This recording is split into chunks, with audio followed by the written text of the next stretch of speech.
Je C'est un propose budget. d'entendre une autre voix peut-être dans la majorité. Richard Ramos, je voyais que vous vouliez intervenir. Voyez ce qui revient, quand même, hein, comme Vous remarque. savez, sur l'écologie, c'était sur cette antenne-là, avant l'ampleur du mouvement. Ça venait juste de démarrer. J'ai dit, je vais aller les rencontrer avec mon gilet vert fluo. Parce que moi, je pense qu'il faut taxer le carbone. Mais après, j'ai dit en même temps, j'irai pas parce que le gouvernement nous ment un peu et nous aussi dans l'hémicycle.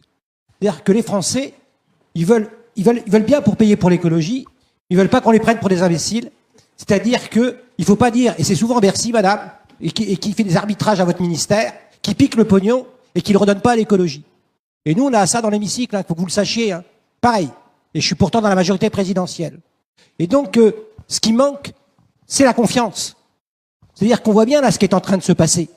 C'est-à-dire que, à juste titre, vous allez rester sur vos positions, et nous sur nos explications. Vous allez aller sur le quotidien des gens, parce que nous, dans les circos, moi, l'élu rural que je suis avec des paysans dont on sait que je les défends et qui gagnent 350 € par mois, eh bien, ils nous disent, mais je m'en fous de vos conneries. Ce que je veux, c'est comment, moi, dans ma vie quotidienne, tu réponds à mes questions. Mais alors, vous êtes prêt à enfiler un gilet jaune, Richard Non, Ramos? je suis pas prêt à un gilet jaune parce que d'abord, je pense qu'il faut taxer le carbone.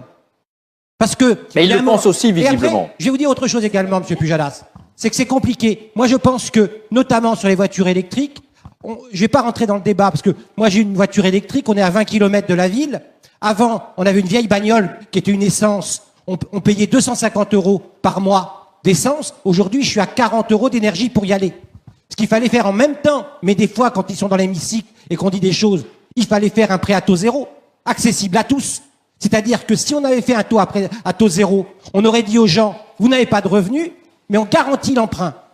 On garantit l'emprunt parce que ça vous permet, dès le premier mois, d'avoir une voiture auquel vous allez avoir 40 € d'énergie et pas 200 € d'essence quand vous êtes à 20 km pour les ruraux. Mais ça, on n'a pas été entendu. Et ce qu'on demande, parce que on est dans la grande explication, d'accord? Donc ça va paraître bizarre. Moi aussi, monsieur, je suis dans les privilégiés. Je gagne 5 600 € par mois net comme député. Mais ça m'empêche pas d'écouter les gens. Hein. Il faut pas être pauvre pour penser qu'on va pas défendre les gens qui sont les plus humbles dans ce pays. Ça serait de la démagogie. C'est pas ça le débat. C'est comment on fait en sorte qu'il y ait une justice sociale. Nous, au mouvement démocrate, au MoDem, l'ISF, on était tranquille. On n'était pas pour que cette ISF soit comme ça. La CSG pour les retraités, on voulait le mouvement démocrate alors qu'on est dans la majorité présidentielle, on voulait que le seuil soit plus haut. Et donc, ce qu'il faut rétablir, et ce que je crois, ce que je sens, c'est que on peut parler technique, mais il faut rétablir un climat de confiance.